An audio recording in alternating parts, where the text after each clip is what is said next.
Hello, this is David Baumblatt from Terebinth Leadership. Thanks for joining. What we're going to be doing on this episode is, as the title mentioned, talking about Dan Bongino. We're going to be talking about the whistleblowers or the supposed FBI whistleblowers. And we're going to be looking at the big leadership position, and that is many times as time goes on, you start realizing the truth. And what is the truth? A lot of times people, entities, organizations, or countries too, don't portray themselves like they should. This is not a tangent, but and we're going to talk about Donald Trump later, and I made it all the time. I still believe Donald Trump's the best president, this and that. But the similar stuff with Dan Bongino, and that is, think about the politics that are changing in America, that now it is justified for America to take over sovereign countries. That's fine. I mean, you could do it, but it does change the whole topic we had on World War II when Adolf Hitler took Poland and we said that was evil. So it's kind of like when push comes to shove, and that's what I'm trying to put on this is this is where if you're into leadership, you actually enjoy a bit of chaos, a bit of danger, a bit of where the system starts shaking. And why is that? Because when systems or people or whatever entity you want to look at it, when it's in a very stable position, stable meaning it's safe, it's protected, its survival mode is definitely on the top. There's no issues with it. Many times there could be a false facade in people and countries. Once the foundations begin to shake, many times you can find out the truth. And sometimes when the foundations shake, it's one for one. It was the truth. Whatever they presented you when they were in a position of power, in a position of safety, in a position of stability, it's the same one that they present you in a position of chaos. But in most cases, it's not. There's a change. So now we're going to look at Dan Bongino. And this is just one example of many. Now remember, as everyone knows, I went on social media about 2 years ago. 4 years ago, I petitioned, you could say behind closed doors, with the FBI, with the politicians. I said the same thing. Why am I not welcome back in America? Why am I on the terrorist watch list? Why are you spying on me behind my back? You know, you want to talk with everyone and my neighbor. Here I am. What do you want to say? So I did that about 4 years ago. Never got any answers. And 2 years ago, I went to social media. Because I left America in 2010, I really wasn't following so much on who's who, political. But when I entered into the social media realm, one of the biggest names that I was told is Dan Bongino. And that's kind of when I found out about him. So I did what you probably would think anyone would do normal is Dan. And I sent him in many types of channels. And in fact, when I was doing this back then, people would always ask me, does Dan know who you are? He must not know who you are. Or anyone like Tucker Carlson, all these people. And I was like, no, I'm pretty sure Dan Bongino knows who I am. I've sent him many emails and X accounts. I'm pretty sure he knows who I am. He's not responding. Oh, there must be a mistake. And now the facts are the facts. I'm on my fourth X account. My first X account, Dan Bongino blocked me and then unblocked me. Whether it's Dan Bongino or his staff, he knows about me. So when you block and unblock, something was up. So Dan knows exactly who I am. And we're going to get to the FBI whistleblowers too that I think are frauds in themselves. So Dan knows about me. Now, we're going to look at leadership in two realms here. We're going to look at, and there's a video where we're going to see, and that is, one is the realm when you're a private citizen, and then one is you're a government official. So we're going to give an example. Say you're a private citizen and you're a sleazy, selfish banker from New York. This is just an example. And you're like, yeah, I don't care about anyone but myself. I don't help out anyone. It's just me, myself, and I'm a greedy, selfish person. There's nothing technically wrong with that. You know, there's nothing illegal about that, and go for it. But if you work for the United States government, especially in positions where it's public service, I think we'd all agree that's wrong. You should be terminated. You joined the government and your salaries now is part of the U.S. taxpayers paying your salary.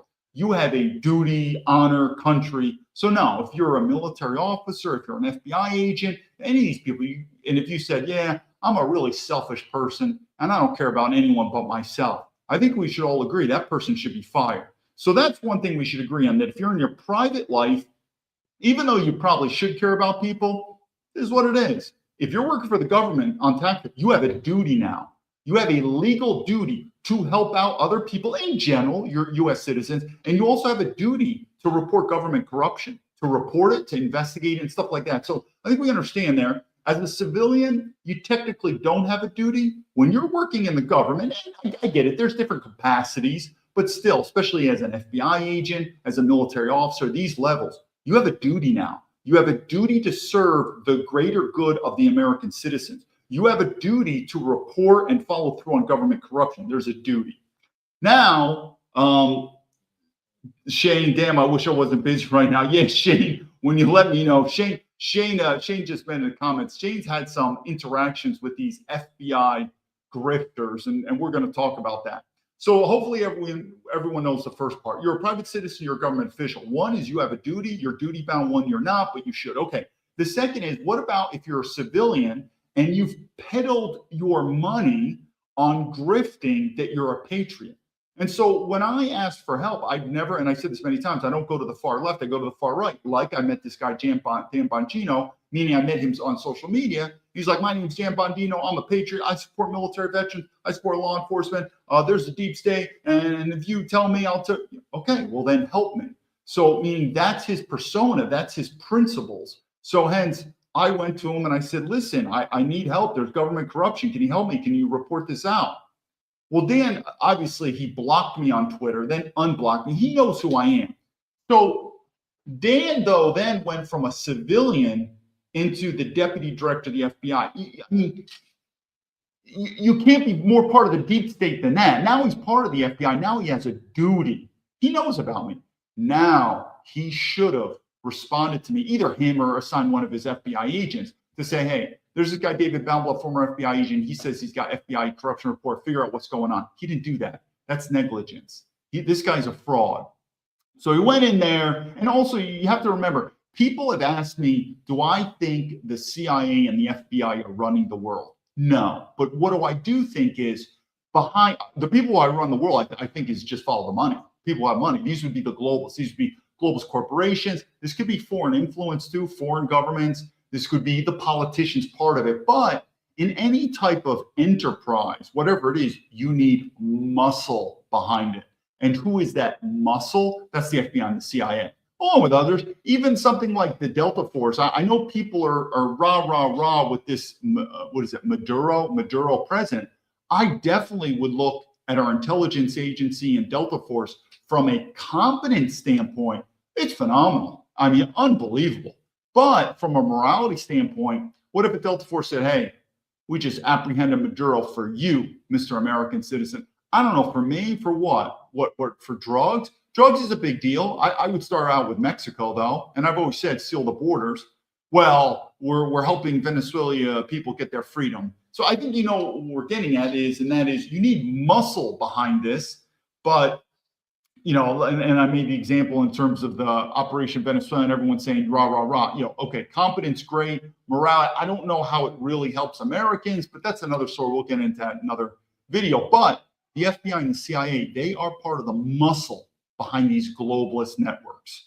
You know, they will, especially the FBI, they will spy on you and they will put you in jail. So we're going to watch a video. And what's interesting is this is a pretty interesting thing about leadership, and that is, we had a guy named Dan Bongino who came on stage, I guess, 10 years ago, maybe. He came on stage in the political influencer conservative movement. And he was, I guess you could say, poster boy. You know, he was very popular. He's got so many followers. And we said, Dan's the man. And when I started speaking out, this is even before Dan became deputy director, I said, no, Dan is fake. He's not a patriot. He works for, in some ways, like these Republican name onlys. There's going to be so many acronyms, but at the same time, they're working for the deep state, which are working for these globalist entities. They're not nationalists. And people push back. They said, no, I don't believe you. Dan has not reposted your message or interviewed you because he doesn't know about you. I said, no, you're wrong. He knows about me. So there was a lot of fever that said, no, Dan is still the man. Well, now he's been the FBI director and he quit. He's a loser. I don't know what he did in there. We're going to look at it. But now he was part of the deep state. He had a chance to fix it. And what it did, never going to be done. So so what's interesting is we looked at Dan as, you could say, the hero. Now he's starting to turn into a zero. But what's interesting in this video, now you have what's called these FBI whistleblowers. These guys are grifters. So now it's looking at these FBI whistleblowers as no, those guys are the real deal. But a lot of people don't know my story with them. They're actually grifters too, and we'll get into it as they go. But the main thing, what we're trying to look at it is sooner or later, Americans are going to have a tough time figuring out, where do you put your chips? Like, who do you trust now? I mean, I wouldn't trust the Democrats. I mean, that's just going back and forth. Think about, where do you go? We're going to watch this video now, but I always said it goes back and forth. I would say if you're in a Patriot, you really only have three choices. You're either going to, one, leave America, and that's going to be a difficult decision where to go. Two, you're going to hunker down into something like off the grid, like wilderness, country, self-survival, maybe America, maybe Canada, something like that, like living on a farm where you're going to be self-reliant and try to ride out this storm. Or three, and I advise this, you are going to throw yourself into politics because it's survival mode, but it's not going to be federal politics. It will be state politics, because you're already going to realize this is the start of the revolution. There's no fixing Washington, D.C. It's going downhill. So the best thing is if you can't save the country, then America first is second, and maybe state first is going to be the first. Let's watch this video, and we're going to see a little bit, but what we're going to focus here on is not so much Dan Bongino, because we're already kind of realizing that. Now we're going to go to the next stage with these FBI whistleblowers, because like I said, a lot of times these guys are grifters. Here we're going to start out with this. Is back to his day job hosting a podcast after spending 10 months as deputy director of the FBI. The president calls upon you. You're making millions of dollars doing your show, and you set that aside. You're going to go to Washington. I think probably most of us would probably do that if the president of the United States called upon us to carry out the mission of making America great again, America first. We're going to skip through this a little bit. You know what he did. He went in there. I don't know what he did. He didn't contact me. Now he had a duty. Remember, he's the deputy director of the FBI. He's taking a paycheck now from the American citizens. He's not doing a day job podcaster. He is now in the FBI. He has a duty to report and investigate allegations of FBI corruption. He didn't do it, at least with me. He failed. He's a fraudster. Bongino declares war on black pillars and grifters trying to hijack MAGA. Kyle Seraphin, Steve Friend, both FBI whistleblowers. They've been okay. So what we want to do is just talk a little bit. I have to bring this down so we can explain it. Some of you may or may not be aware of these guys. I don't know them that well. So when I joined the FBI, I left. We'll just say I left the FBI in 2007. I don't remember these guys. Meaning, obviously, I don't remember. I don't even know anything about them, except now I'm going to talk about them. I think they joined the FBI in 2013, 2015, meaning it was after me. When I got on 2 years ago on social media and I was asking for help, I was going to everyone to see who could help me because the politicians were ignoring me. Also, the name came up, said, hey, did you hear about these FBI whistleblowers? Never heard about them. But they said, yeah, they're also reporting about government corruption. And what did I think? Sounds like a symbiotic connection right there. And I reached out to him many times. Now, I think there's a lot of these guys called the suspendables. There's only 4 people that I've had interaction with. And I could say these guys are shitbags. One is Steve Friend. One is Kyle Seraphin. Another guy is, I've got a little link to him. We're going to see is what the hell? I'm going to get the name right down here. Garrett O'Boyle. And then another guy, I think he's called the Chief. He was in intelligence. He was an older, bald guy. Shitbag. So I've had interactions with 4 of them on social media. Absolute piece of shit, these people. And I do like to say is when I use the word piece of shit, I'm not saying entirely, just like Dan Bongino. There could be stuff in Dan Bongino that, wow, I agree with. Nobody's 100% good, 100% bad. So same thing with these whistleblowers. But what they did in principle, at least to me, is absolutely grifting. And what is that? These FBI whistleblowers, the difference between me and them is they got fired. I never got fired. I never got pushed out. I never got pressured to leave the FBI. I just quit. I said, this is a dysfunctional organization. It is corrupt. It is incompetent. I just want out and I just left. So we're not the same. But the key is with them is they got fired and then they went to the American public, anyone, say, please help us. We have government corruption to report. We'll say FBI corruption. They focus on the FBI. I focus more on the government. They have FBI corruption report and please help us.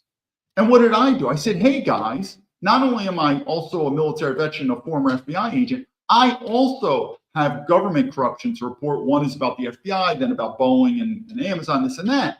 I said, can you also help me?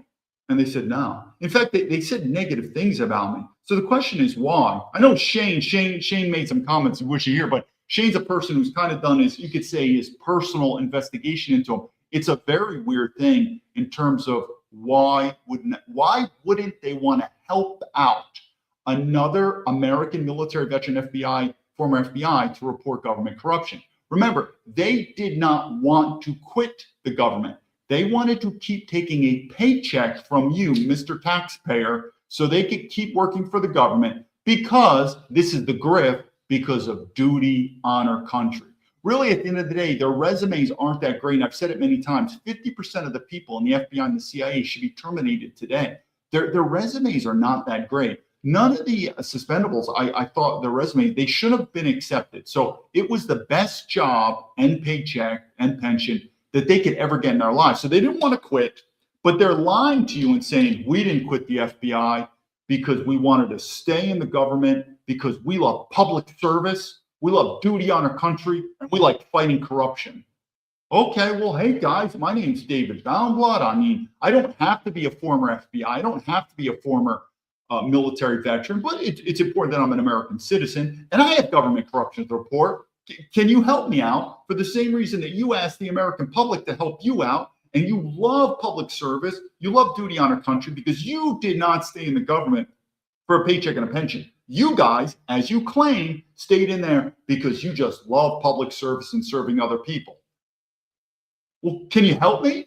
And you'll see some stuff, the absolute shitbags. I can't explain it. They're just very weird. We'll see it. Now, what I am going to say is in this clip with them, they're going to talk about the FBI. There are things that they say in the FBI, though, that I agree with them, that we see eye to eye.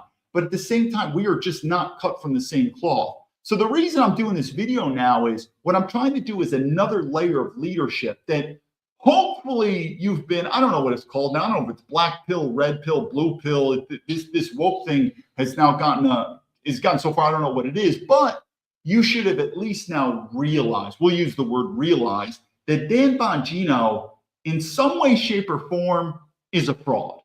I'm not saying 100%, maybe more, but this guy is somewhere. When you're the deputy director of the FBI and you ignored me, what did he change in the FBI? And I could explain what I would have done. But either way, this guy's a fraud.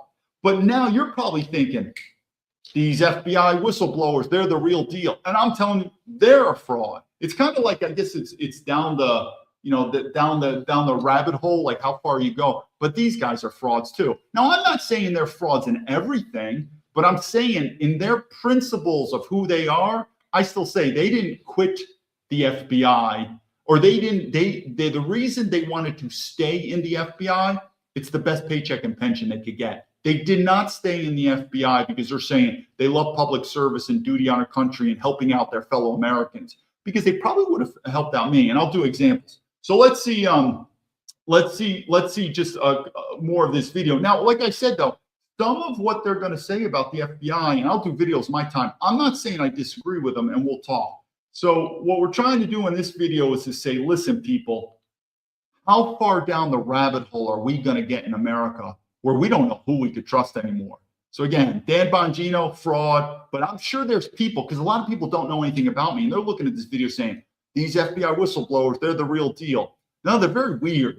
Again, I'm Generation X. I'm a 50-year-old guy. Maybe it's a generation thing, but they're very weird. And I'll do more examples later. Let's just go for it now. Incredibly critical of the FBI, of course. They blew the whistle on that corrupt organization. Kyle even arguing, I think, for it to be torn down because it's so corrupt. And by the way, Dan Bongino was really calling for that before he got in there, suddenly changed his tune. But Kyle and Steve, welcome to the show. Steve, I think you're going to break some news here on the show, something you haven't shared. So Steve right here was a former cop. Now, if you're a cop, To make it into the FBI is like winning the lotto. I'm going to give Steve credit. I bet you Steve was a good cop. Just like this guy, Garrett O'Boyle. He was also a cop. They were probably good cops, but I probably would have said in the FBI, thank you for your service as being a cop, but your resume is not good enough for the FBI, and have a good day and keep serving America as a police officer. But again, these guys, they should not have been accepted into the FBI. Anywhere else, specifically about Dan Bongino, I just want to kind of maybe start with you and kind of give you the floor on all of this, because you were supposed to go back to the FBI and help root out this corruption. Now, this is why Steve is a shitbag fraudster, because Steve, now remember what I just said, if he would have went back into the FBI, which he sort of did, then he goes from being a civilian into a government employee, which he has a duty. So you ask yourself, if Steve went back into the FBI, would he then say, yeah, it's my duty, I really need to follow up on these allegations from David Baumblatt? Of course he wouldn't do it, because he's not doing it right now. So again, he would have leached off your tax money. So this guy, Steve's a piece of shit. It just is. He's probably a nice guy. He's got a small penis. You could tell these guys that they have very low testosterone. I'll do other videos on it. But Steve right here, he would have went in there. He wouldn't have reached out either. So it's a paycheck and a pension, but let's keep going. I was multiple times, actually. It seems that Dan Bongino was really interested in when he first became nominated or appointed the deputy director of the FBI. He called me. He was very earnest about the entire situation. He said to me, look, I know I'm going into the lion's den. I'm going to be surrounded by a bunch of vipers there. I know one thing about you, and that is that you will tell the truth. And I'm sorry. He apologized, actually, for his falling out that he had with my good buddy, Kyle Seraphin, about what happened about a year prior to that. And he asked me to be a member of his staff. I accepted that, and that was in March. Now, I want you to know, this guy, Steve here, he knows about me. So, I mean, a great question would be, Steve, why haven't you helped out? We'll do more videos on my time in the FBI. Let's keep going. Before he became the deputy director of the FBI, and he acknowledged and then lost my phone number or something to that effect. In fact, I think he did 180 degrees bizarro world version of that, because according to my sources, he went into meetings with Senator Chuck Grassley and was saying that I could not be brought back to the FBI because I have character issues. So a little bit of a contradiction there from him. And then, as things bore themselves out over the summer, the FBI director Patel announcing that 10 FBI whistleblowers are going to be reinstated like Jello. Put your finger in it, pull it back out. Nothing's changed. You're back to your job. You get your bennies, got your back pay, and none of that happened. And then me personally, they brought me back as a humiliation ritual a couple of weeks ago. It kept me in the... One thing I should mention, though, is I found the FBI to be such a dysfunctional agency that I just wanted to leave. Notice Steve, he wants to go back in. Again, it's his best paycheck that he could ever get in his life. It is such a dysfunctional agency. I left. It was fine. Thank you very much. And I just left. Notice Steve, they still want to get back in. Why? Because, man, these guys love duty, honor, country. These guys, Steve, they just love to help out their fellow American citizen. Or maybe it's the best paycheck they could get. Office for 3 days just so Kash Patel could issue me his autographed copy of a letter firing me. So just to bring you back in a humiliation ritual, basically. Oh, without question. Kyle and I had bandied on his podcast about the idea of Brian Cole being no way, shape, or form the individual. I need to break this down so if you can understand what's going on with me. It's very simple. I don't have all the facts. This is kind of like a good FBI investigator. You are making assumptions. I think this is what happened. This is the difference between me and them. If anyone knows my background, especially when I came out, I'm not very pro-Republican. The only reason I like Donald Trump is I viewed him as different than the typical Republicans, which I still do. It's getting kind of shaky on shaky ground, especially he wants to go after Greenland. It's another story, but I still believe that he's the most nationalist president I've ever seen. But anyone knows about, I'm not pro-Republicans. I think most of them stuck. That's a good point to remember. This is what happened, and these FBI whistleblowers who I don't think are that smart. I'm not saying I'm that smart, but I think I'm more intelligent than them. This is what I think would happen. Because these politicians don't care about us. Remember, in 2007, when I left the FBI, I wrote a letter to Senator Chuck Grassley saying all this stuff. Never responded. They don't care. Because at the time, I was talking about you could say the regular American citizens being spied upon by the FBI. Well, they don't care. I mean, these politicians don't care. They only care about themselves, their mafia groups, and winning their elections. They looked upon these FBI whistleblowers as a tool to get Trump reelected. That's all we are, a tool. I'm not a good tool. Anyone knows about me. I talk about how the government in general are globalist, about how China and Russia are not the primary enemy, about these corporate, meaning I am not a good even like Fox News or CNN, whatever. What do I keep saying? They work for the corporations. I don't need to go on, but all you have to use common sense who know my background. I'm actually not a good spokesman for, you could say, the Republicans. Even for MAGA, I say many negative things about MAGA or the Democrats. They are. So they utilize them. That's why the FBI whistleblowers got a lot of fame and hey, hoopla, boom, boom, boom. Once Trump was elected, what happened? Boom, they got dumped. And now they're pissed off. Well, I would say is to eat shit, because that's what you learn by having a betrayal. And what do I mean by that? I'm going to relate it to another story that's kind of the same, that people are burning bridges based on no principles. They're going to get burned. The one is kind of like me working for Boeing in China, because Boeing was making so much money in China. They only care about money. They put China before America. That's why they wanted me out. That's when I was an ethical whistleblower against Boeing. So their Boeing was, they said, well, we have China or we have this American military veteran, which is America. They said, screw it. We're going to China because that's where the money is. Be careful. There's something called karma. Same thing with these FBI whistleblowers. I think they were being utilized. And then they were probably told one way or another, because Shane, you probably read it. They have no information on me. I don't know what these allegations are that Kyle Seraphin said I was sleeping with my source. Not only is that 100% false, he has no information. He will never. I was in the FBI before him. So what happened is there are people in the know that, something in the FBI that are sort of leaking it to these FBI whistleblowers to stay away from David Baumblatt. Anyone knows my story. The censorship that I've had is unbelievable. So the FBI whistleblowers know nothing about me. They can't. They have no access. They will have no access unless I tell them. That's why I wrote the book, because I thought this case is going to go so high, it's going to be used as testimony. So when they were being utilized as a tool by the Republicans, there were certain Republican influencers, insiders that they were working with, like Kash Patel. They said, hey, there's this guy, David Baumblatt. Stay away from him. They gave him orders. Now, at the time, these FBI whistleblowers, they're not very competent people, meaning they needed money. They're like, dude, I'll do anything for money. I got kids. I got a family. I need a job. Please, I need a job. And they said, stay, along with other stuff, but they said, stay away from this guy, David Baumblatt. He's a bad apple. Something sort of like that. And what did they do? Roger that, sir. And they said, he must be a bad apple.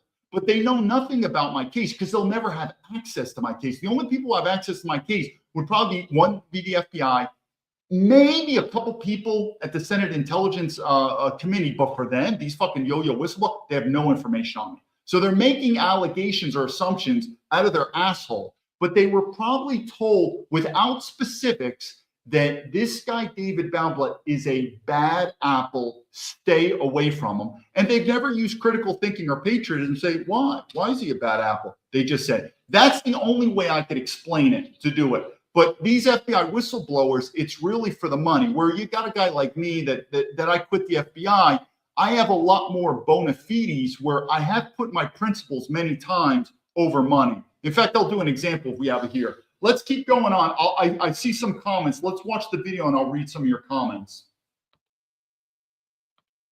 Who's responsible for the January 6th pipe bombs on December 5th said that he doesn't even meet the physical attributes of the individual in the video. And we're led to believe that $11 billion agency was unable to find somebody who used their own car and credit card and cell phone. And he purchased bomb making components 3 years in advance because he was really uber upset with the election that was happening 3 years later. For some reason, he's apparently clairvoyant. And the FBI had basically jammed up an autistic My Little Pony fan.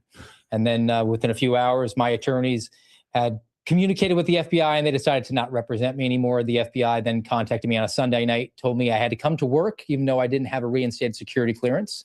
They brought me back with no job, no responsibilities, no gun, had to be escorted. So this is what happened. They played the game and they got burned. It just is.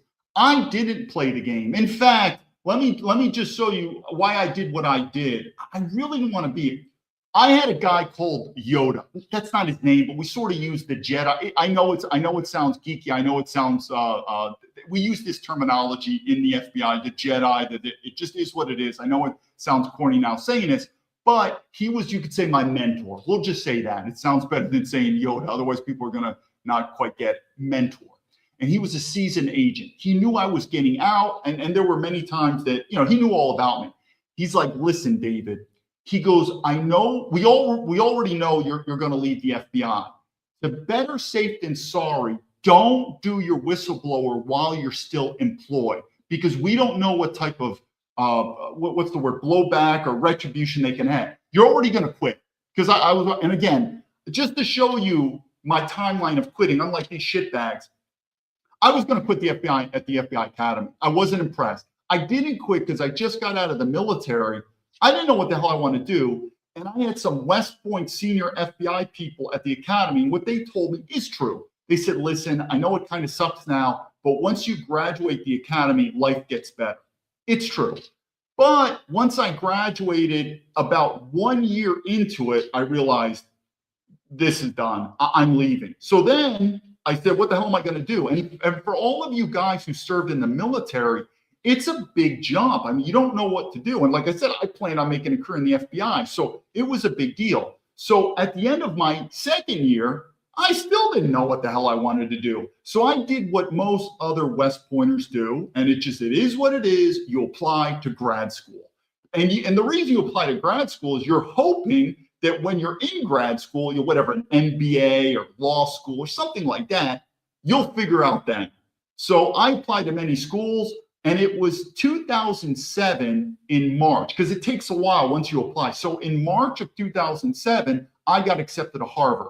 And I thought, guess that's what I'm going to do. And that's when I dropped my paperwork. I said, FBI, I'm going to be leaving. And they said, when? And I said, well, because I'm going to be a poor college student at Harvard, I want to wait until literally when the program starts. So I dropped my paperwork that I was leaving the FBI in March of 2007. But I didn't leave the FBI. I think it was August. It was whenever the program at Harvard started in the summer. And I literally, on the very same day I quit the FBI, I literally that same day, that night, went to the airport, got on an airplane and flew to Boston to begin the Harvard program the next day. And then when I was at Harvard, this is the Yoda, the mentor, it took about a month. I remember I was in the library at Harvard. I wrote Senator Chuck Grassley. Now, why did I write him? So I had no clue about whistleblower. Remember, most Americans have no clue how to do this. It's not like you're a lawyer or constitutional law. So I remember I looked at my mentor. I said, who do I report this to? Because no one's gonna do anything if you report in the FBI. Look at Dan Bongino. The guy was a deputy director. He's not going to change it. So at the time, I was given the name by my mentor, Senator Chuck Grassley. At that time, I never heard of who Senator Chuck Grassley was. I'm from New York. Senator Chuck Grassley's from Iowa. But it turned out my mentor said, hey, he's kind of, they used the word the bulldog. He's kind of the bulldog of looking over the FBI. If anyone can do something, it's him. Right, Senator Chuck Grassley. But make sure you do it because you're already going to quit the FBI. Do it when you're a civilian because it'll protect you because there could be blowback. Who knows? So I said, all right. So what I'm saying is you don't have to be a whistleblower and still be in the organization. You could quit. I mean, same thing. I was a whistleblower with Boeing. Well, I shouldn't have done that. That got me fired. But the point is, whether you're employed in the agency or you leave, it doesn't matter. They didn't want to leave, though. Why? I'm telling you, it's the best paycheck. And if I have, I'll do more stories of my time in the FBI. But we are cut from different cloths, me and these other people. And they are fraudsters. I'm not saying in everything because I don't know them in totality. But based upon certain principles, they are fucking piece of shit. What is that principle? Now, here's another story just to show you about how I do help out people. Now, if anyone, and this happened in the FBI, now this is documented obviously in the FBI, and this never would go out unless I wrote this in my book. This, like I'm saying, no one has access to this except me or the FBI. So I purposely wrote it. There was a time, if anyone who knows anything about the FBI, ask them about an OPR. That's, man, I can't even remember what it stands for. OPR is Office of Professional Responsibility, if I remember. But we have a term in the FBI, I was OPR'd, and it's usually bad. That means you get punishment. I was OPR'd, and the situation is a totally different situation, but it relates to my view on helping out people. Now, and I wrote this in the book, it's all documented, and the only way it would come out is, like I said, either I wrote it in the book or it'll never come out. Only the FBI knows about it. Even fellow FBI employees will not know about it. And this wasn't even the fancy stuff. It just showed you that I was having problems with management. At the time when I moved to a city, I've done martial arts my whole life. I should do movies. I've done mostly in Western boxing. I also do a lot of martial arts, Wing Chun, and this and that. So I went to a city, I found a top martial art guy. Without making the story too long, I'll do another video on it.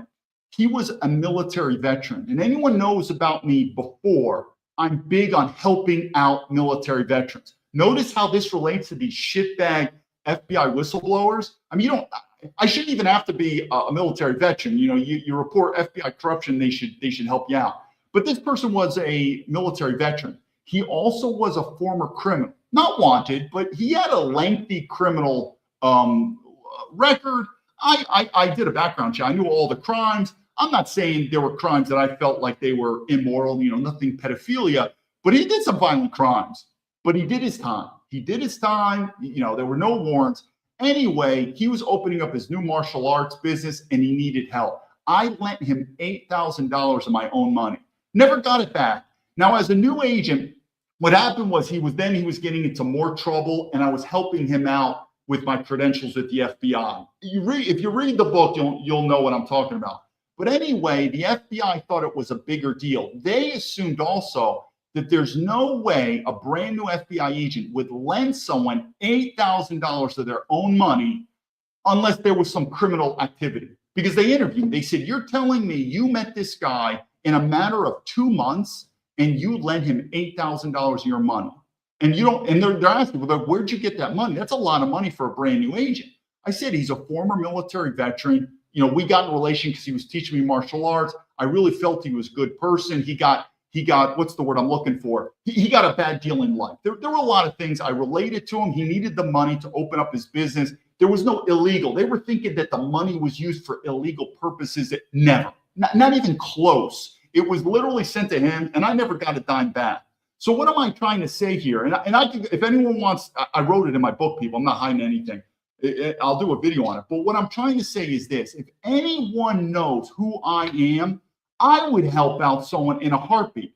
In fact, we're just going to show you here really quick about how someone helped me. And the point being is these FBI whistleblowers, there's something very wrong with them. It's very weird, because if a former agent, former military veteran says, hey, I've got FBI corruption report, you just do it. You send it out. For them to not only ignore me, but now they're doing like character smears on me.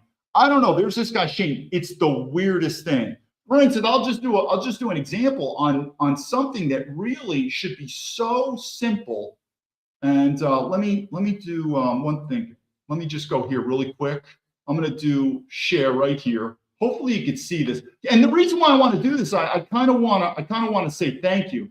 So hopefully I just went today to this thing called The Truth, the Truth Stream and Joe. And I said, hey, I'm an FBI whistleblower. I'm on terrorist. Can you help me out? I don't even know who these people are. And this thing called Truth Stream and Joe and Scott, because I want to get to the part where they said, where they talked about me, but they immediately reposted this. This is stuff I would do, normal people would do. I'm telling you, there's something wrong with these FBI whistleblowers. I can't put my finger on it. I don't know if I've got, let me see if I go back where they even, I don't have it here, but they even did a comment where I wrote to them and they wrote me back. They said, hey, David, they said, David, thank you so much for your service. We've reposted this. So I said, thank you so much. I'm not asking for any money. I don't even know who these people are. Again, True Stream with Joe and Scott. Thank you so much. And then just to show you another thing, because we're going to get into these whistleblowers here. Something's very weird. There's another YouTube channel. I think it's called Green Beret Chronicles. Again, named by Jay Delorius, black guy, former military. He's a Green Beret. I reached out to him. Boom, had me on the show. And when the show ended, I said, Jay, I want to thank you for your help. You know what Joe looked at me? Or Jay, I think his name's Jay. He's like, man, he goes, we're both military veterans. It's the least I could do. And if anyone knows about me in the FBI, like I said, just one, I've helped out so many people, but to give $8,000 your own money to a military veteran to help, I've always helped them out. Something is very strange with these FBI whistleblowers. I don't understand. They're just very strange. For them not to just repost, and if you'd said, well, David, would you do it? Anyone knows about my care. Of course I would do it. Of course I would do it. I've never asked for any money. So we're going to go back to these guys, but I'm telling you, the same reason you're looking at Dan Bongino, where people before, when I said, hey, Dan Bongino's fake, shut up. You don't know Dan Bongino. He's a patriot. Now, after this FBI deputy director, people are starting to scratch their head. They're like, dude, what the fuck is wrong with this guy, Dan Bongino? And now people are looking at these FBI whistleblowers saying, those guys are the real deal. No, they're not. I mean, I don't know. Maybe in 5 years, that's going to come to the ownership. Maybe this is history, that it keeps going down. But I'm telling you, these FBI whistleblowers, something is very strange. They don't understand basic tenets of leadership, of morality. It's very simple. If you're going to say you want to serve in the United States government because of duty, honor, country, of public service, whatever the should be adverbs and adjectives should be. If someone, you don't have to be a military veteran, you don't have to be a former FBI agent, but preferably if you're an American citizen, and you said, I have government corruption report and I have FBI government corruption report, they have a duty now. And they don't do it. Something's very weird. Because remember, this guy, Steve Friend, he went from a civilian and he wants to go back into the FBI where he'd have a duty. Do you think he would reported for me? I don't think he would. Do you think so? Then why isn't he even talking to me now? We're going to keep going, but I'm telling you, part of leadership is you trust your sixth sense. There's something weird with these FBI whistleblowers, and we'll keep going because there's more to see. But let me pull this up. Right here, my bad. Around the facility at all times, and they gave me a vehicle and said I had to drive 180 miles round trip so that they could fuel it up if I needed gasoline. And then by the end of the week, they leaked to the New York Post that they were intending to fire me, but fortunately for them, they didn't fire me in time before the journalist reached out. So there could be some privacy acts, some employment law violations on their behalf, but nonetheless, very much in lockstep with what Dan Bongino has been doing. When they did eventually fire me, the MAGA Inc. social media influencer crowd jumped to attention to besmirch my reputation and say that I issued some sort of veiled threat to the director of the FBI because I said, if you jammed up an innocent autistic man so that you could get the president's approval because you're so damn thirsty for his approval, then you probably deserve to be in a prison cell for the rest of your life. So I want to tell you about our friend. See it. Yeah, they're also getting ratioed every single time they do that over on X because that turns out to be not a particularly popular opinion. I think there were people in America that thought when they heard the term America First that it didn't mean like America First trademark and our brand means whatever it is that Donald Trump says equals, my opinion. And like I said, these guys are going to say some comments about the FBI, whatever, that I'm actually in agreement with. But like I said, this whole thing of how they avoided me and they talk negative about me, it's very weird. It's something is very strange about them that I can't quite understand. There's a lot of people that really wanted that. There are obviously some. And then there's another group of people that apparently wake up every morning and wonder what cause is dear to my heart. Oh, yes, the defense of Israel is a big one. And like, I'm not a big guy that thinks Israel runs the world. I just don't. It's just it's not obvious to me that would be the case. And having worked in federal law enforcement and on the intelligence side, like I don't live that reality. But I do see a lot of really pro-Zionist accounts, as you said, saying it, including people that are suing me for $5 million, which feels great to know that they 100% back Dan Bongino, who was in a position to do the thing that he claimed he was going to do for years. I was actually struck. There was the little moment about him kind of destroying credibility about Epstein killed himself. And he played that clip a little bit ago. There's a more telling clip for me.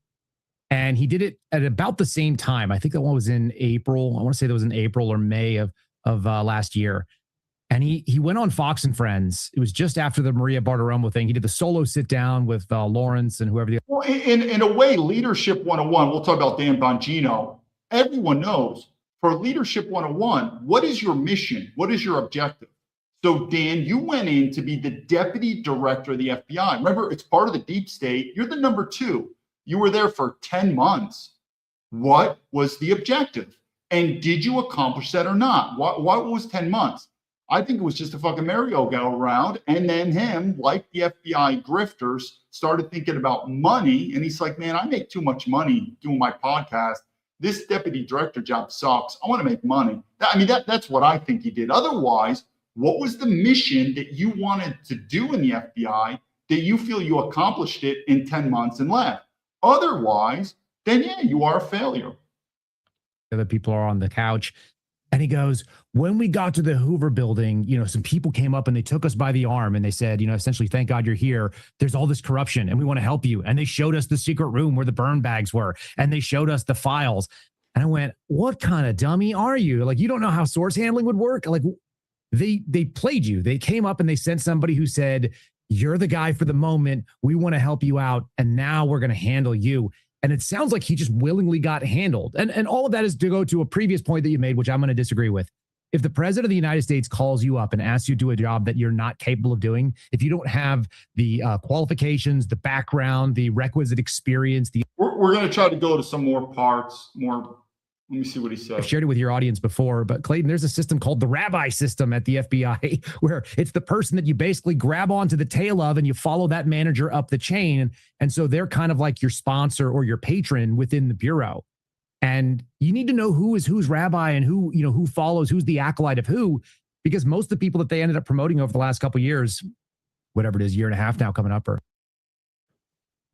No, it hasn't happened at all. I mean, I think any of the firings that they've touted have been for things that were well beyond any sort of statute of limitations. I mean, they were hurting their shoulders, patting themselves on the back because they wound up terminating the individuals who took a knee for BLM. I don't think that they had a place in a conservative DOJ, a conservative FBI, allegedly, but at the same time, it had been 5 years, and now you're going to face a lawsuit. And similarly, they wound up doing the same thing to guys like a Stephen Jensen, who they first. I want to try to skip through some of these parts to get kind of the meaty stuff. And Kash Patel and Dan Bongino sat down with Maria Bartiromo, and I believe Kash Patel said something to the effect of, that man did what he was told. He was a good German, so we had to promote him. And he got so much heat that he didn't remove him. But at that point now, you have got to own it. And so the firings that we've seen have been too little, too late, when they had an opportunity, which was the smart play, which was what we actually advised Kash Patel to do, was put them in charge of a broom closet in Guam or Anchorage, Alaska. Yeah, I mean, I have a different opinion than these guys in terms of what to do. Let me see what they say, and then I'll tell you, hey, David, if you were in charge of the FBI, how would you change it? And it's pretty simple. And then make the room for the real people who you need to have. You need to have total personnel warfare. Prime directive of the FBI is supposed to be. But when Matt Gaetz is really the only guy who gets pushed out, he's not taking money from APEC. He's critical of. So now they're talking about how Dan Bongino is now on the attack with these right-wing people like Matt Gaetz. Yeah, I mean, that's Dan Bongino's next mission here. Dan Bongino was in the FBI, the second highest position. Now he feels like the biggest threat to America is to go on the. It doesn't make sense, people. It's going to get worse before it gets better. Just be prepared. A whole host of things. He gets pushed out. He doesn't become Attorney General of the United States. And the first line of attack from Dan Bongino on his day back is to go after Matt Gaetz, a guy who's been. How about what he went about? He went about it by talking about underage girls and things. It's maybe the name of the tree, but an apple tree that's not producing apples is a real problem. So I would suggest this, that what they're calling black pillars, or what Dan Bongino is calling black pillars, and maybe he's got a problem with people who have black T-shirts that are not of what they claimed they were going to do when they went to the FBI. Bongino is mad at the people that said, we wanted you to do what you said and more, and we don't think that you fulfilled the mission. Right. And that's really interesting to me. Right. Isn't that the point, Steve? I mean, that's the heart of this, which all of these things to happen, right, Steve? We wanted him to follow through with what the promises were, even the promises that he made early on as a deputy director. Look, Yeah, let me just say this now, because they talk about, you can watch this episode. I just disagree with them. And so let me look, Giovanni's, I'm seeing your thing. I'll be willing to bet Stephen might never spoken to Banjarawan. Maybe he did. Yeah, like I said, this is mine. I don't know. And this is going to sound like a weird comment. I think this guy, Kyle Sayre, I think he's a really short guy. Does that mean short guys have a problem? I don't know. I don't know if it's a Napoleon complex or something, but I think what these guys is they were fired from the FBI. They didn't have really good resumes. They were desperate for money. They said, we're going to help out the Republicans. The Republican Dan Bongino said, be a good soldier, do what we say, which was also stay away from this guy, David Baumblatt. They said it. Now they're getting burned. And now they're realizing they're fucked. And now I look at them and say, well, you probably didn't have principles to begin with, this and that. But if you ask me, they're going to talk about where Dan failed the FBI. First, let's use common sense. I come from a very different background from these guys. I don't even like to be called an FBI whistleblower. When I left the FBI, I really wanted to end that. The only thing I felt really proud of my life was being a West Point graduate and being a military officer. Part of the reason I never told people I was in the FBI, because for many reasons, but one is I didn't want to meet a girl and I'm like, hey, I was a former FBI agent. And she's going to say, oh my God, you're Jason Bourne. And it's like, oh my God, she's going to be thinking this and I'm going to have to say, it's just embarrassing. If people don't get it, not understand it. And I said, forget it. But I kept the military with me, but I've also changed my opinion on the military. It depends on what type of military veteran you are. And remember, the FBI hired or paid West Pointers to spy on me. So that's changed. But what I would say is this. How would I change the FBI? First, from leadership. And that's what I'm saying. I'm different than these guys. I come from a very higher level leadership with China and Boeing and Amazon, looking at the big picture. The FBI cannot work in a vacuum. Let's use common sense. You think America is going to keep getting worse and then the FBI is fixed? It's the same thing I wrote in my book about West Point. West Point is so politically connected to Washington, D.C. If the country goes down, the country goes up. Like, these things are connected. You're not going to have a phenomenal country and a dysfunctional FBI, or a phenomenal FBI and a dysfunctional country. It sort of works together, people. That we're on this ship together. At least not me. I left, and I wanted to be left alone from the FBI. But I think you understand my first point. Is these things work in tangents. It's like, we're going to fix the FBI, but we're not going to fix America. They're probably the same. This is the best way to fix the FBI, and it won't happen. We're going to collapse. If I was in there, I would just do something very simple. There are some certain laws you need to change. I don't know if they would. That's like talking about the fines and stuff like that. But generally speaking, start downsizing. If there's, how many patriots out there want a bigger government or smaller government? Donald Trump wants to take the defense budget from 1 trillion to 1.5 trillion. Is that what we need? I would focus on quality and not quantity. Here's a great example. When I joined the FBI and I was part of the 9/11, even though I entered the FBI in 2004, once 9/11 happened, it takes about a year for the government to change, and then they start doing hiring. But I was the 9/11 incoming class. And the FBI, when I entered, was already kind of nervous that they were dropping the standards, because they approved that the special agents were going to increase in number from 10,000 special agents to 12,000. Because before, when you applied to be an FBI, they would have hiring freezes. They could be on a hiring sometimes for 5 years. So, they kept that number at 10,000, and that's it. And you have to wait for an FBI agent to retire or get fired, but that really doesn't happen, or quit. That doesn't happen. People don't quit. So it's like, you got to wait. So 9/11, they said, we're going to increase. Now, they might have also increased the support staff. I don't have the numbers. But now I was told, so when I was in the FBI, it was 12,000. Now I was told that the FBI agents are getting close to maybe 13, 14, 15,000. What I would do is just simple. I would reduce the number of special agents to 5,000, and I would reduce the support staff to 10,000. And that would at least give you the opportunity to cut the fat. There are people in there. They should not be in there. These are not qualified people. And then I would do something that's controversial, but I would look at giving raises, more benefits to attract better. And that's that same mentality I would do across the board. Same thing with the military, everything. So let's look at quality, not quantity. And when we reduce quantity, because we need to save taxpayers money, when we then increase the benefits and stuff, we're still going to overall save money. But I mean, do you really? I don't want to change the topic to Greenland and the military buildup and the threat from China. It's overrated. But to the FBI, the best thing that Kash Patel could have done to the American system is decrease the. We don't need it. Now, there's certain law enforcement I think is very vital, like the border, stealing the border. I've even said, I think ICE agents, I know I should do a video on that controversial shooting of the woman. It is controversial. I don't find it as black and white. But overall, if you're an ICE agent and you are deporting illegal aliens, thank you for your service. That is taxpayer money well spent. So there's certain things we could do, but the problem is this FBI continues to get bigger and bigger and bigger, even under Kash. This whole bullshit about, well, we want to move people from this location to this location. Yeah, whatever. It's sweeping garbage left to right. It's garbage in, garbage. That doesn't change anything. But if you reduce the amount, the quantity FBI, that could, one, save the taxpayer money, two, get rid of the garbage. There are a lot of low resume FBI agents.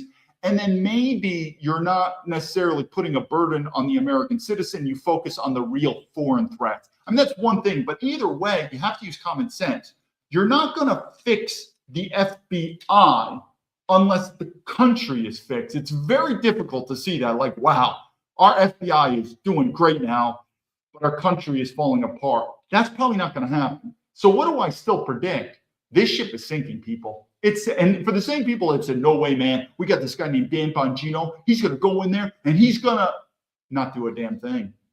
Oh, don't worry. We got these FBI whistleblowers. These FBI whistleblowers, man, when they see corruption, they're going to not do a fucking damn thing, people.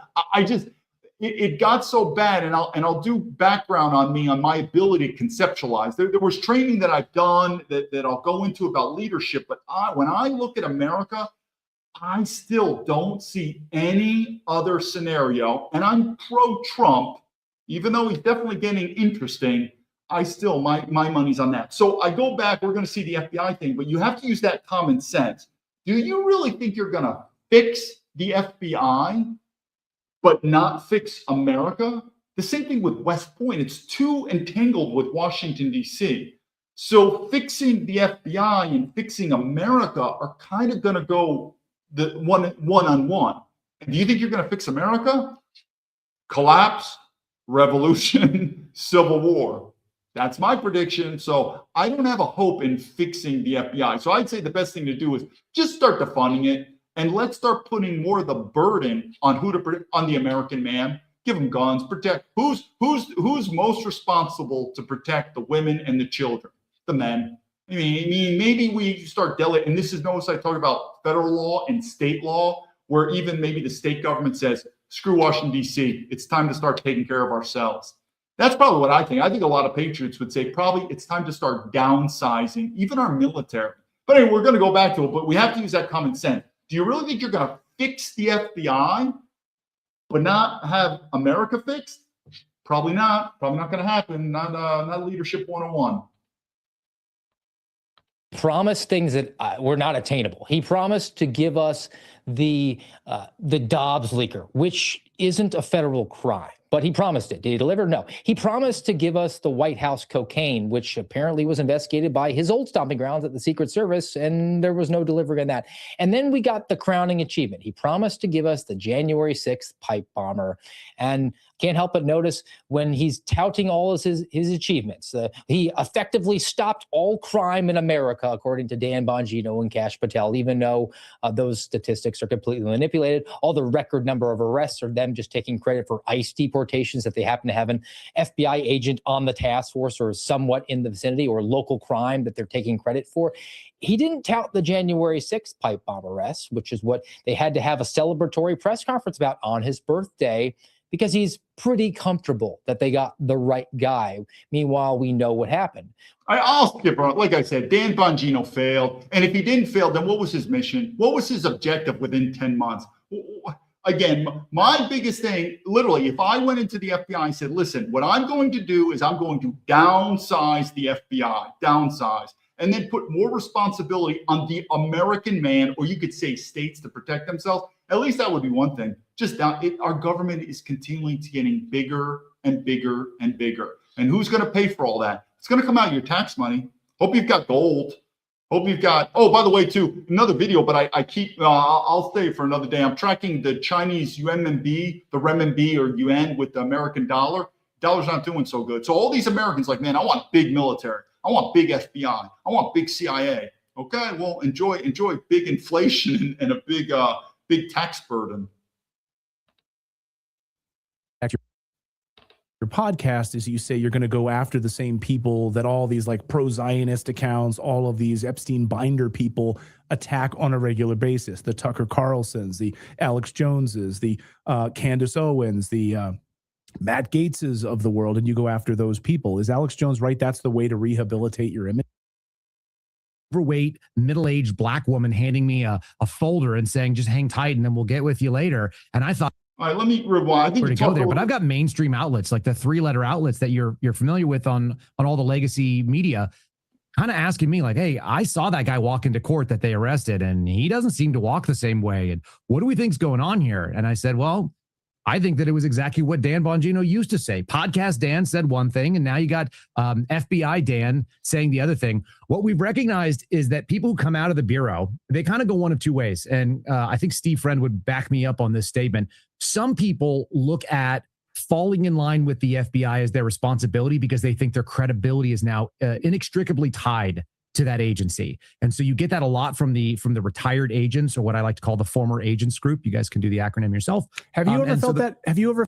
Oh yeah, the former agents are shitbag. The reason why they don't want to have anything to do with me is, remember I said about paycheck and a pension? Once there are so many people in our government, once they get retired and they get that retirement pension, they don't want to do anything that could jeopardize it. Like you'd be surprised. They're like, dude, I want nothing more with our government. I don't want to jeopardize. All I want is this pension, and I want to retire. It's really sad. I mean, I could do other videos, and I've never wanted to go on a podcast to speak negatively about the FBI. I have no enjoyment. But if there's one word that I would use, and I use this a lot, it's the word embarrassing, pathetic. It's sad, which is the reason why I left the government. And I'm sort of reliving this now. It's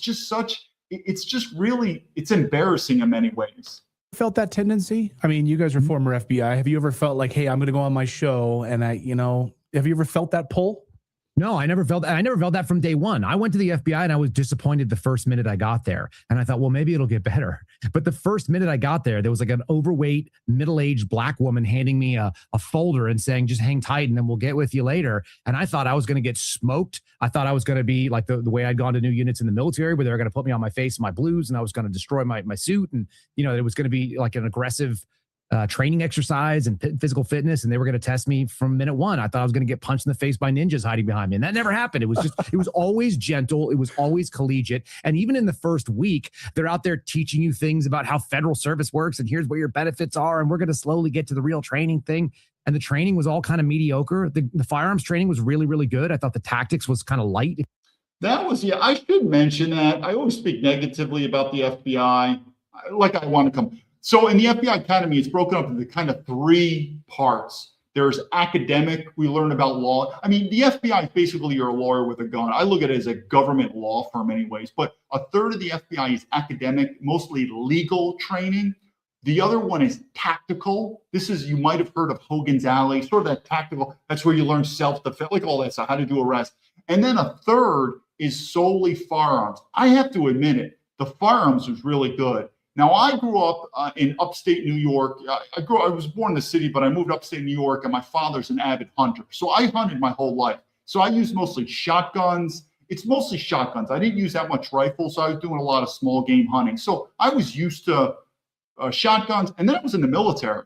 So in the military, mostly you're using M16s. And then later on, when I became a captain, I even forgot what the hell it was, a Beretta, but meaning pistol shooting. But even when I was a captain, it was just the minimum pistol shooting. So it wasn't that much. But before then, all my cadet years and basically my years as a lieutenant, it was M16 long rifles. And I was proficient in how to use them. Then I got into the FBI Academy. We do a lot of pistol shooting. Then we also do what's called MP5, and we also do shotgun slugs. But our firearm instructor, they were hot, man. I got to admit, usually there were two types of firearm instructors. There was the special agent who he became what's called a firearms instructor. So they took him out as a case agent after about 5 years, and he specialized in becoming a full-time firearms instructor. And I was told they're pretty good. And then they would also have contractors, and that's what I had. And this guy was a Marine. He was a retired Marine, a sniper, all this stuff. And then he was like a world competitive pistol shooting. Yeah, again, I'm not that much into guns. I'm totally supporting with the Second Amendment. But, growing up, we were just hunting. But I'm not like a gun enthusiast. I write in my book, Psycho Vincent. If anyone's read my book, I know who gun nuts are. And, God bless them. I'm for the Second Amendment. But I just use weapons normally. But I'm telling you, this Marine, he was a top sniper in the Marines. He was I don't know what rank he got out, maybe an E7, maybe an E8. And he was a sniper firearms instructor in the Marine Corps. And then he went on to be a world competitive pistol shooting. But these guys are good. I learned a lot about pistol shooting in the FBI. So I have to admit, I would say the firearms instructors were good. The self-defense, I was teaching boxing. When we went to boxing, it was like, David, basically I teach. I was the best there. But, there was some other stuff. But I have to admit, the firearms course was pretty good. And if you come from a military background, which I think a lot of military guys would also, we had a lot of guys, one instructor, former Green Beret, FBI firearms instructor. So the firearms was about a third of the course. I have to admit, I thought they did a pretty good job at that. And I learned a lot. There's other stuff, but anyone knows me. I've never wanted to come out here and speak negative about the FBI. I just was in there. It was dysfunctional. I kept it to myself. In fact, if anyone knew me at Harvard, as soon as I left the FBI, I went to Harvard, which would have been the time to say, hey, what did David say about the FBI? It usually would be two comments. Either one, I didn't know he was in the FBI. He's never mentioned it. Or two, if they did, say, hey, David, I found out you were in the FBI. What do you think about it? Or why'd you leave? People are not going to understand it. Two, leadership don't speak negatively. And three, I didn't want any negatively come back on the FBI, which is why I should have never wrote that letter to Senator Chuck Grassley. But I would have answered him very politically correct. It's a good organization. I just wanted to do other things. That's it. But it is such a fucked up, dysfunctional agency that I still cannot believe I'm speaking here. And every single politician, they know about me. These shitbag politicians know about it. Just like shitbag Dan Bongino, that guy should be in fucking jail for corruption because he was the deputy director. He had a duty then. He had an oath. Now he's a civilian piece of shit podcaster. He should support me, but he's a civilian. It is what it is. Not as deputy director. He had a duty to do that. It is so fucked up that I'm on here. But when I went out, if the FBI is trying to portray me as a disgruntled employee, it's farthest from it. It just didn't work out. I wasn't into it. I wrote like West Point, you report it. I wrote it to Senator Chuck Grassley. He never responded to me, and I was fine. I just wanted to go on with my life. There's other stuff in my story that I haven't said, and I will if there's time. But it is so ridiculous what a dysfunctional agency. Now we'll go back to these whistleblowers. But my question is, if they thought it was dysfunctional too, why didn't they quit? And they're going to say, because we're not quitters, man. We want to fight corruption. We're not like you, David, this selfish person. We're all about public service. We're all about duty on the country, helping people. Okay, well, can you help me out? No, fuck you, David. Don't have any time. It's weird. It's just a very weird. Their behavior is basically, lack of a better word, it's unprincipled. Something about them is very fake and fraudster-like, similar to Dan Bongino. Wow, how's that? Let's go back to these guys. If you didn't know what you were doing before you got there, the con law was okay. I thought they did an okay job. But then I got out to the field and it was like, is this an elite unit of people? Because that's kind of what it's billed as. And if you've never been in the FBI and you think that it is, I'll just dissuade you. It's like 75th percentile and up. It's above average intelligence people.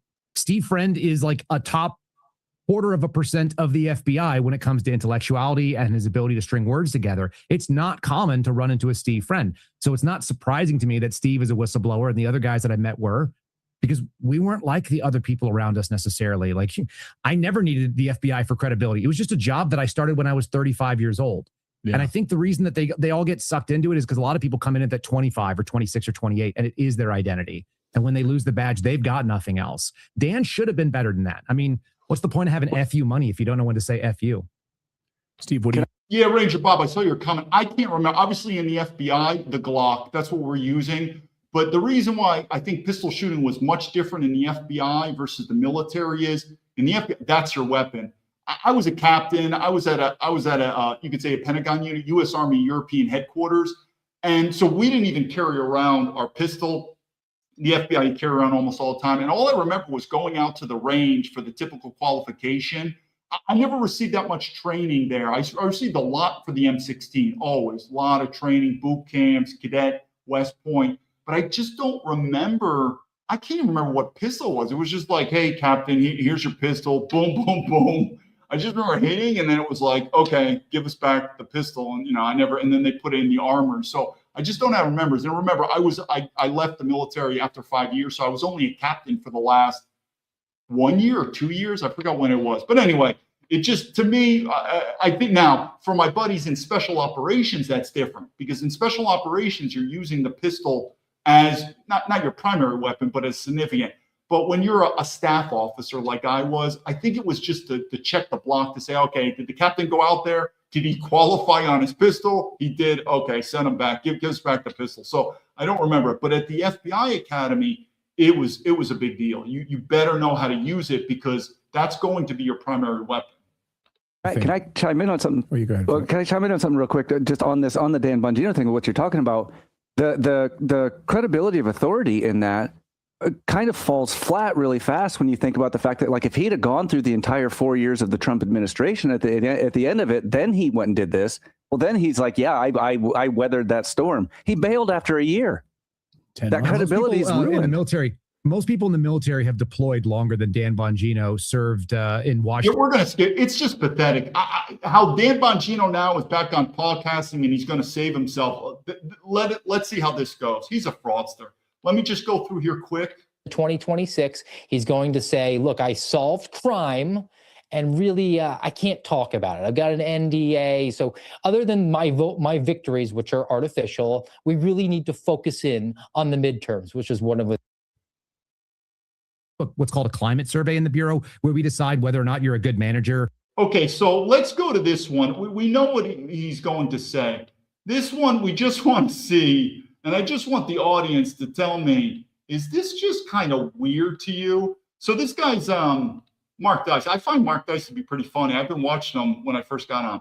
But he talks about Dan Bongino, but we don't have much time. I know we're going over. We're just going to do one part on Dan Bongino, and you tell me, is this kind of weird or what's going on? All right, I'm going to get to the part right here. So here we are. You tell me. Make it a habit, a 10-minute AI routine every morning. You'll be unrecognizable this winter. You in? Okay. Like Ben Shapiro and Mark Levin as. Here we go. Take a look at this. It's literally going to be 30 seconds or more. You tell me, is this strange to you? A Nazi. You are an anti-Semite. So obviously, Mark Levin. The MAGA party's going to split. I'm probably more on the far right. Yeah, so I'm not a big fan of this guy, Mark Levin. But right after this, it's going to go to Dan Bongino. It's just very weird what he says here. In case you didn't know what Dan Bongino's top priority in his life and his business is, here's a clip from when he launched his book Spygate years ago, talking about the corruption of the deep state, during an audience Q&A with his wife. So to be clear, this was not some Israeli podcast as he's shilling his book. This was his podcast, which was sponsored by a collectibles company, Premier Collectibles, in order to sell his autographed copies of his book. So this is his podcast with his wife fielding questions from the viewers. And this is his response to this interesting question. What cause is dear to your heart? Cause is dear to my Israel. defense of Israel. What is number? Okay. Just Do you find that? I just find that interesting. I never quite understood this stuff, but what is this deal with Israel? You can find, I mean, I'm proud to be Jewish, but I don't understand what is up with American, die for Israel, give Israel our tax money. It'd be the same thing if you're an Italian American. I get it. You're an Italian American and you still love your homeland. You love Italy, and Italy is a Western country, a Western European. Our forefathers come. But I'm still not a big fan. So I don't want to change the subject, but the whole thing of Greenland. I'm actually in favor of us separating from NATO in terms of the finances. It's time for the Europeans to pay for NATO. But I don't want to get distracted with this whole Italy thing, but this Israel thing. What are these people? Everyone wants to die for Israel, die for the Jews, give your money to the Jews. I find that kind of just fascinating. What is going on with these people? And I mean, you could like people. I mean, I like the Chinese, or Taiwan. I lived in Taiwan. Taiwan's a nice place. I'm not going to give the Taiwanese any of my money. I'm not going to die for the Taiwanese. Same thing with the people in Ukraine. Probably nice people. I'm not going to give them any money. So I don't understand this. What is this? I love the Jews. I love Israel. I want to die for them. I want to give my money for them. I mean, if you want to do it your private money, that's cool. You got your private money. You want to volunteer your own life and join the Israeli military. I don't see a problem with that. But American government, so I don't know. A short thing on Dan Bongino, very weird. We're going to go final thing on this, on one thing right here that kind of just shows, again, just very weird in terms of, we're going to go here. We're going to do a couple things here. Okay. Hopefully everyone can see this. Let me push this down. Okay. So you can see it. This guy, Joe Altman, weird. He had me for an interview and he was talking with Kyle Seraphin to himself, but Kyle didn't want to talk with me. Like I've reached out to Kyle many times. I don't know if Kyle's scared of me. He doesn't want to. It's the weirdest thing. But this guy, Joe Altman, very weird interview. But what does it show right here? This is a 3-minute clip here. Hopefully everyone can hear this. Let's look at what Dan Bongino at the end. This is what he's saying now about these FBI whistleblowers. The point is, unprincipled people together, sooner or later, they're going to hate each other. But let's hear what Dan Bongino has to say. Pal, those are here for you, all of them. You have my word. We'll get you the protection of the microphone. Seeing your face sometimes on camera telling us about the administration's efforts to pressure you makes all the difference in the world. So, Kyle, you had some issues that brought you here as a whistleblower. Joining me now to discuss is FBI. Okay, so I'm going to speed up, but this is their breakup with Dan. This is before Dan Bongino went into the FBI again, or the FBI. This is what he had to say here. Al Seraphin, I can't thank you enough for speaking out. I knew you guys were out. So again, they're good friends. And what did Dan Bongino use these FBI whistleblowers to do? To get Trump basically reelected. And I do think someone said, stay away from this guy, David Baumblatt, to him. That's my theory on it, because otherwise nothing explains it. But here's the breakup, people. Here we go. Out there, and I knew it was just a matter of time. Zeros. People who do strange things with hot pockets in their basement when mom's not around. There's a lot of what? What are you laughing at, you? I try to do my best to try to. So he's obviously talking about the FBI whistleblowers now. This is the breakup. Give people a platform, but sometimes it goes wrong, and I think if you've seen what's happened with this former FBI guy, you see what I'm talking about. I mean, it's really a shame to see these guys just go from, whistleblowers to, and then I guess they fall in love with themselves and just get crazy. I don't want to waste your time with a big backstory, but I'm done with these people. They're dead to me. I've never seen a group of people. There's this group of people who just, I don't know what happened. Like they went on a few TV shows and just got obsessed with being lunatics. I mean, really, like psychopathological lunatics, and just started losing their minds. Okay, we're going to end it with one clip. And if you've ever served in the military, I think Ranger Bob's on here. Ranger Bob, I don't think I asked you. Ranger Bob, were you in the regiment or were you tagged? If you were, which battalion were you in? But anyway, This really, so now we're showing Dan Bongino's a fake, and I'm telling you, these FBI whistleblowers are fake. And some of you might still be like, I don't know, David, are you sure these FBI whistleblowers? Now, if you served in the military, especially 11 Bravo infantry, one of the whistleblowers, again, I don't know them that well. I've reached out to them. Normally you say, hey, I'm former military, former FBI, can you help me? The same reason that you asked the American public to help you out about reporting government corruption, that's the same thing I'm asking you. You don't have to give me any money. Just report this stuff. One of the guys is named Eric O'Boyle, who's a former infantry, I'm pretty sure enlisted. He wasn't an officer, enlisted guy, which, trust me, I don't have any high feelings of the officers. I think they suck. It's usually the enlisted people that would probably have a higher sense of, fuck it, I'll do what I got to do. But I'm sure this guy, Garrett O'Boyle, was also given some sort of orders to stay away from it. It's very strange. But this is a clip from X. And if you served in the military, everyone knows what a Blue Falcon is, a buddy fucker. You help out other people. You help out your buddy. Let's go to it's one of the few things I can explain it. And Ranger Bob, you served in the 2nd Battalion on Fort Lewis. Interesting. I saw Ranger Bob, my quick story with the Rangers at Fort Lewis. I did Army ROTC before I did West Point. So I did what's called advanced camp. And our advanced camp was at Fort Lewis, Washington. I think it was called the 4th Regiment Black Horse. This is Army ROTC. And I was able to, I remember the mountains out there. And we actually saw the Ranger unit, not with them. I don't know, they were running or something like that. But it was cool. Fort Lewis was a pretty good time. And that was I don't know if they still have it there, but at my time, they had Army ROTC Advanced Camp. We had it at Fort Lewis, Washington. Helped a few West Pointers in Ranger School. I'm sure you did.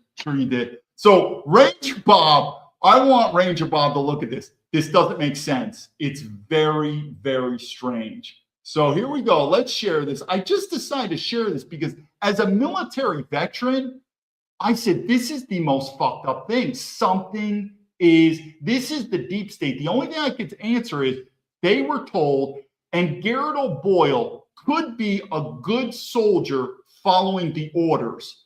Otherwise, he's a piece of shit, a fraudster. That's the only thing I could answer this because he was an enlisted guy, former infantry. He's supporting a family. He got fired from the FBI. He's desperate. Someone gave him an order to stay away from me, and he's following the order, which he shouldn't, but it is what it is. Otherwise, he's a total piece of shit. So let me share this to you because it just doesn't make any sense. And I kept this.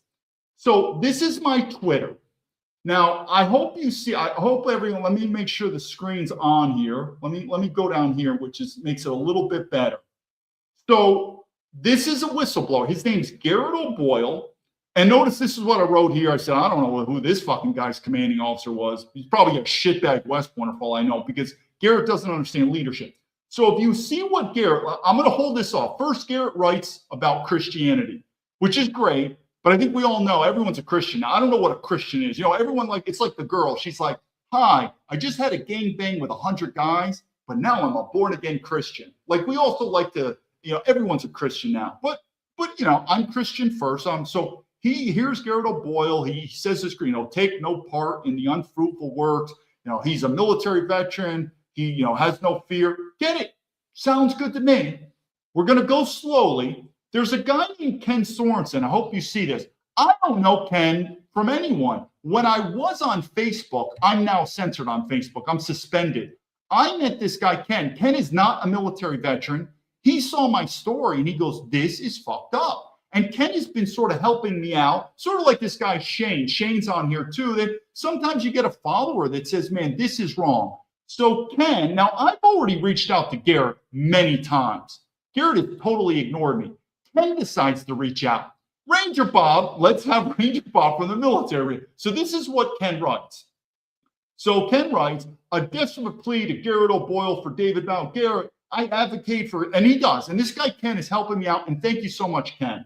So he's like, every post I've written, I'm telling people, I am absolutely set. There's something going on with my story that the big brother American government doesn't want out, because it's not a very good story for the American government. Not like I want to do this. So Ken writes this. And remember, Garrett O'Boyle is a former enlisted infantry guy. I mean, if there's a guy who understands brotherhood, hell yeah, he's a Christian. We're former, this is it. This is what he writes back. Let's go down.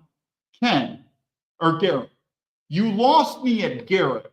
My name is, I'm fucking Garrett without a T. Don't succumb to the urge to comment on my post again. That's fucking strange, to say the least. So Ken told me about that. I didn't know about this. Ken writes me, he's like, David, you got to see this Twitter. What the hell is going on? And I wrote, so Ken says, what the hell is going on here? And even this guy, I don't know who this guy is. Freedom isn't free. He writes, holy shit, I can't believe he said that. Now, on face value, I agree.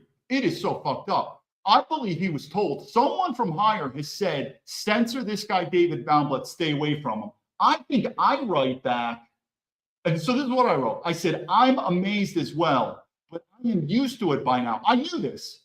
So many people who say they're Christians, Patriots, MAGA, when a military veteran says he has government corruption report, one should just simply fucking repost. Take your finger out of your asshole and repost, you lazy fucking Americans. I've never asked for money. I cannot believe these comments, especially from a guy like Garrett O'Boyle. He should immediately repost. I still remember the story on Facebook. Remember, I'm suspended on Facebook. This guy was a military veteran. I said, hey man, can you repost? And he wrote back, I've told this story before, I still remember, capital letters, D-O-N-E, done. That's what I would do. I'd say, repost.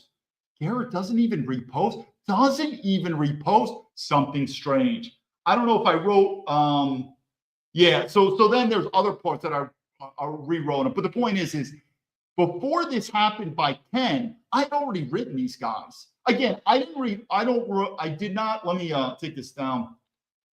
I didn't write all this. I don't know how many suspendables there are. There's like fucking 10 of them, but there's 4 in particular. One is Garrett O'Boyle, Kyle Therapin, Stephen Friend, and there's this other guy called the Chief, retired Marine Corps. These people are absolute fucking shitbags. The only thing I could explain this is that somehow they were told by forces that be, certain influencers, stay away from David Baumblatt. We do not want you to engage him, talk with him. That's the only thing. Otherwise, it makes no sense. Because if you reversed it with me, of course I do it. Anyone knows me, I would do it. So what I'm trying to do now, we've talked enough time, is this. When I first talked about Dan Bongino not responding to me, and I said, hey, I think this guy's a fake patriot, what did people respond to me? You don't understand. Dan didn't get your message. That's why Dan's a hero, man. You're misunderstood, David, lost in the whatever excuse they want. Dan was the deputy director of the FBI. Most American men would feel that they hit the lotto to be as the deputy director, to include the money. It was about $250,000, pension, cars, fucking security. I mean, you do the work, and he quit. Why? Money. Wants to do his podcasting. He's a fraud. He knows about me. Why wouldn't he? Because remember, as a deputy director, it's not now optional. He has a duty now. He has a duty as public. The FBI is the lead agency in America for public corruption. And if you are reporting public corruption, which I am, you have to at least investigate. Now, upon investigating me, it could be where they say, David, you're lying. It's unsubstantiated, but you investigate. He didn't do that. He's a fucking fraud. For the same reason, now people are looking and say, yeah, but these FBI whistleblowers, there's a real deal. There's something very strange with these people. The only thing I could think of is, one, they're shitbags. They're just shitbags. I mean, again, why didn't they quit the FBI? For the money. Or two, someone in some place, indirectly or directly, said, stay away from David Baumblatt, especially before, where they were hooked on the Republicans because they were praying, please give me my job back. I need you, Republicans. Dan Bongino, they'll do anything. Now it could be different because now they realize they were screwed, but now they're sort of bad blood with me and who knows. But either way, I don't look at these FBI whistleblowers in the same view as at least what they're presenting themselves out to people. I believe they got fired. Well, they did. They got fired. They didn't want to quit. It's the best job. They're portraying themselves with duty on our country. But if it really was, they would immediately repost me. They would say, hey, David, you're an American military vet. Absolutely. Why aren't they? That's a pretty question. Again, they're either frauds or they're cowards that they're following some sort of order before, but now they realize they're screwed. That's it. That's today's episode. And what I'm doing is the big leadership picture. And the big leadership picture is this. I don't believe we're going to fix the FBI, number one. You're going to have to fix America before you fix the FBI. I don't see us fixing America. I think it's going to go to collapse and civil war, number one. Number two, who do you trust now? The good part about collapse, I've said this, Ranger Bob could tell it too. When you're in Ranger school, no, I did not graduate Ranger school, so I'm not doing stolen valor. I am not a Ranger, but I have respect. I have a lot of respect for people who graduate Ranger school. But I'm sure Ranger Bob could say it, a lot of my classmates. In fact, I had some classmates who was also RI's Ranger instructors. And that is, and I've said this before, whether it's SEALs or Rangers or even a boxing match or a fight, when pressure starts coming, when survival starts coming, whether cold, hungry, tired, dirty, physically hurting, the real character comes out. You'll find out who's a team player, who's not a team player. And I'm getting a little bit, I'm not saying on the edge, I'm talking about Donald Trump, but what you're going to start seeing is as this American empire starts rolling its way around and toward collapse, you're going to start seeing stuff you've never seen before. And part of that is all that stuff that was hidden that's not hidden now. So again, people show up to Ranger school with food in their stomach.